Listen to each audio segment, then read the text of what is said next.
No, your eyes do not deceive you. I am actually uploading an MLB The Show video giving you my honest initial opinions on the content that came through today. I have not seen the stats for these cards. The only thing I have seen is the 5 pieces of card art and the fact that Jonathan India was another Lightning card. Or not Lightning, monthly. There's a difference. And based off of these cards alone, besides the 95 Royce Lewis, I'm genuinely intrigued. I didn't play a lick of online in the first part of the new season, so my ranked and Battle Royale shit is all behind. I'm just now finishing Team Affinity. So let's see. These are 90, all 90 overall cards, and then a 94 overall Jonathan India.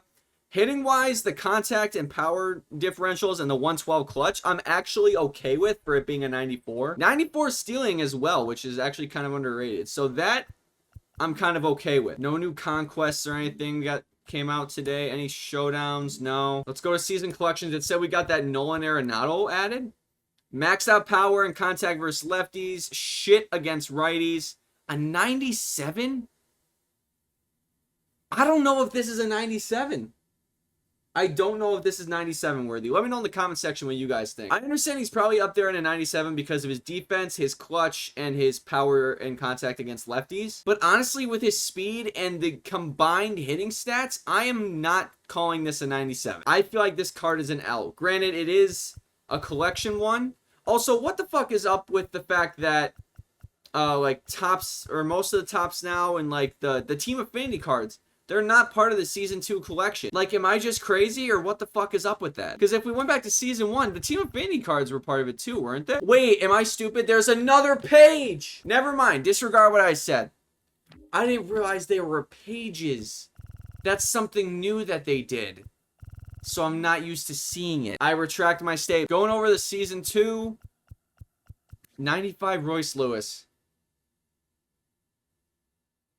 Honestly, he's got a lot of secondary positions, decent hitting stats for a 95, and overall decent fielding, but can't do shit on the base path. His durability is a 99. The fuck you mean? I think this guy has seen less than a full season's worth of games in like the 3 years he's been in the majors. 2 or 3 years he's been in the majors. He's been injured for like 4.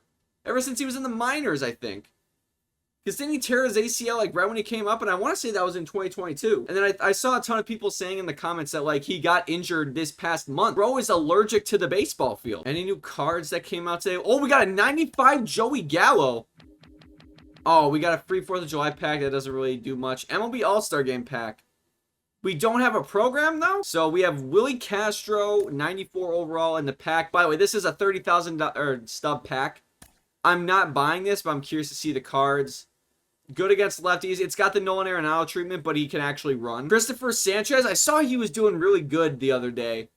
Not a bad card, but like really K per 9s and hits per 9, so kind of an L. John Kenzie Noel. Jose Iglesias, they gave him a card. That's kind of funny. Gavin Stone, Hurl's first career complete game shutout. And they just fucking dicked this card. What the fuck? Honestly, my initial thoughts... Oh, headliner Jeremy Pena. Okay. Let's see this. For a 95, this is actually okay. This is okay. Let me know in the comment section too right now if...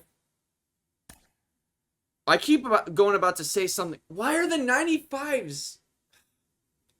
The 95s are pure speed and defense because the hitting is so ass. Like, I could not be on Hall of Fame right now and play with any of these cards. I'm saying that right now. With the cards I have looked at thus far, Royce Lewis being the, like, main, like, set-apart card, none of these cards are usable. Actually, Jonathan India is usable. But, like, there's 2 cards right there. And that, out of, like, the shit ton that they dropped in the game today. Joey Gallo. Higher contact than I'm expecting, so that's already a dub. Maxed out power. This one I feel like is actually worth it. Not 90,000 stubs, though. I don't care what you tell me. That is not worth 90,000 stubs. Wilson Contreras, the lesser Contreras brother. Bias included. Decent hitting. Pretty good fielding stats and alright speed for a catcher. He can also play first and left. Any quirks? Oh, wow. Plays better when the team is behind. He's actually... That card might be underrated. Hal Newhouser. Alright card, 95 and 94 K per 9. 2 fastballs, a slider, a sweeping curve, and a changeup. That's okay. Warren Spahn. Milwaukee Braves legend. Screwball, sinker, slider, curveball, four seam. Real, I mean, his subpar hits per nine. I feel like that's the theme of this card every year. Ralph Kiner. And they didn't give him a shit ton of hitting against lefties, at least in terms of power. Usually they crank the shit out of his power, especially for an All-Star game card. You're not going to crank out his power. Interesting. Aledmys Diaz. He was a fucking Cardinal when? I mean, it's a 91. That card's fine. So far, I'm not really thrilled with what I'm seeing, but I don't know. That could just be me. Events. I feel like this one came out yesterday, and they didn't. Did they add a pack in anything? I feel like they're okay. What they're probably gonna do is they're gonna add that like retro All-Star game pack in the 2024 All-Stars in Team Affinity. Or they're going to do something with that when July 12th comes around, which that'll be next Friday when all this is going live. So that's actually huge. I'm probably going to be working, which go figure. I've been kind of saving the best for last because the event came out yesterday, or yeah, yesterday, right? Did it come out yesterday? When did it come out? I don't know if it's going to tell me that. I want to say it came out yesterday. That or the day before. Also, just for reference, when I say yesterday, I mean on Tuesday because I'm recording this the night of July 3rd. So yeah, ranked is the only thing that's new today. Let's see. 500. They don't even have a player reward. They just have a headliner pack. Interesting. I don't know if I like that move. They have a vault pack at that, a chase pack at 800. And then these two. But we need to go into the ranked program to find Jason Giambi. Jason Giambi, pretty even splits. Can't play a lick of defense. Probably going to be your DH unless you want to have just an automatic fucking liability on the infield. For Jason Giambi card, I mean, it's 30-year-old Jason Giambi. Power is in clutch, honestly, isn't too bad. So this one is okay, especially it being a 95. But the main reason we are here, which honestly, I might have to do minimal editing with this video because I'm to the point of like being almost done with what I want to say and like what I want to go through. And it's only 9 minutes of like a raw recording. So I'm interested in that. So if we go down here, we see Alfonso Soriano and Mike Trout, 297 overall hitters. First one that got announced today was Alfonso Soriano, so let's look at him. Pretty good hitting stats. Honestly, this card is a dub. 109, 101, 96, 100 for a 97, especially at this point in this new season. It's really good, in my opinion. 109 clutch, 90 speed, 60 stealing. So he's going to be pretty good on the base path. He's going to be able to create some runs. 73 fielding's all right. 76 reactions okay. But his arm is strong enough. Although he's at second base, so that's not even really that much of a concern. There's a fucking fly in here. Quirks, he's got dead red, so he excels at hitting fastballs, playing at home at night. Good in early counts. Also good at hitting stuff that's outside of the strike zone. And then excels at driving in a runner from third with less than 2 outs. So if there's a runner on third, he's more likely to be driving in a run. So he's a guy who you want to have up in the clutch. And the moment we've all been waiting for, 2015 Mike Trout, won All-Star Game MVP after hitting a leadoff home run. If I had to guess what this one would be, I'm gonna guess 101, 105. I promise you on my life, I have not seen any sort of stats of this card. I've just seen the card art. I'm gonna guess 101, 105 contact, 112 power on both sides. That might even be excessive. 99 speed, like 90 stealing, and like 85 fielding. Okay, yeah, I way overshot that. Yeah, okay, so the main thing I got right was like the fielding and speed. Basically, what I guessed for the contact was the power. But again, it's a 97, so I really shouldn't have been that shocked. My phone is buzzing. Let's look at quirks. He's a better role player, but also better during the day, better when the team is behind, and better when no runners are on. So yeah, for him being better with no runners on, having 115 clutch is crazy. Because if I remember correctly, his live series card is fucking atrocious with clutch. Yeah, they gave him 77 clutch. That's fucking nuts. So going back and looking at this card, honestly, my genuine takes on it are that the ranked cards that came out today are huge W's. Particularly the 2 World Series rewards. So the fact that they are both in the same pack, honestly, I think is the best thing they've done in a while, because it actually makes you need to make a choice, because both of these could easily be one of the better hitters in the game. If I had to give one an edge, I would say Alfonso has an edge on him simply because he has higher contact. Again, let me know in the comment section what you guys think. These are just my opinions personally based on how I perceive and play the game. This Jason Giambi card, again, defensively it's a liability, but that fly is fucking annoying me. Jason Giambi card is really good hitter.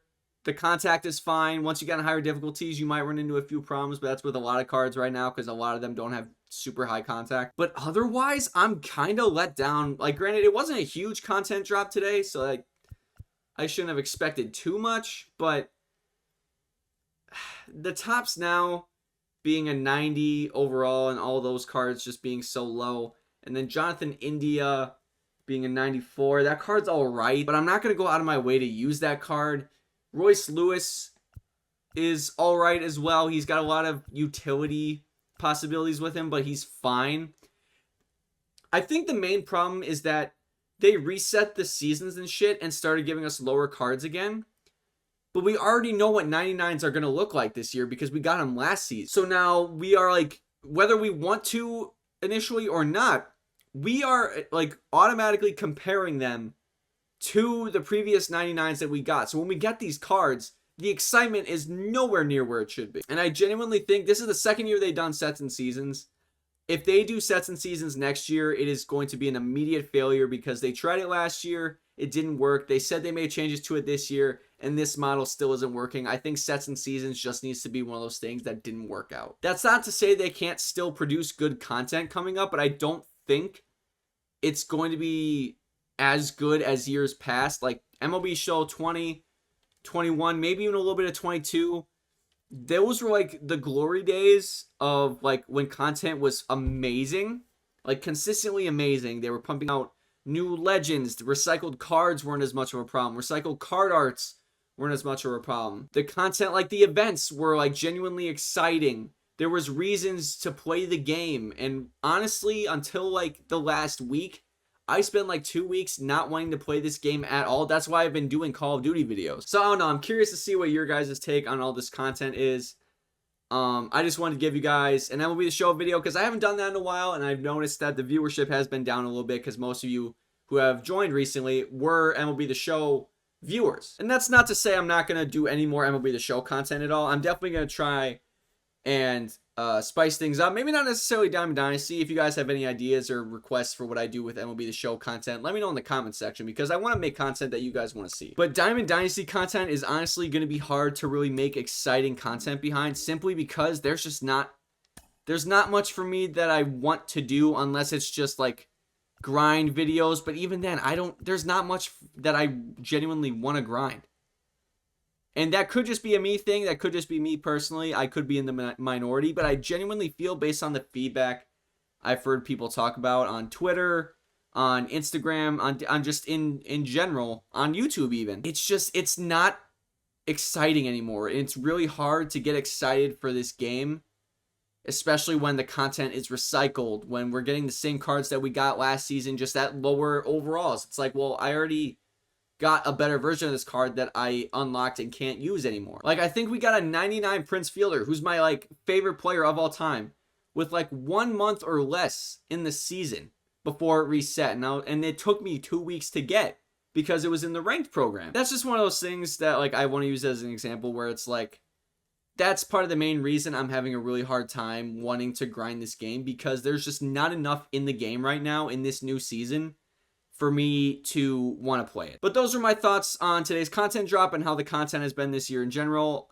I'm sorry that I've been lacking on the MLB The Show content lately. I've just been trying to kind of cleanse my palate a little bit to kind of maybe reset my joy for the game. That's why I've been doing Call of Duty. That's why I'm going to try and maybe do a couple other games. We'll see. But yeah, I hope you guys enjoyed this video. Let me know in the comment section, like I've been saying, what your thoughts are on the content from today, what your favorite cards have been so far this year, and what MLB The Show content you want to see me make if I choose not to make Diamond Dynasty content. I hope you guys have a good one. I'm trying not to drop my controller, so I apologize for the noise. Thank you guys so much for watching until this point in the video. Like, comment, subscribe, all that good shit. Thank you for supporting the channel, and I hope you guys have a good one.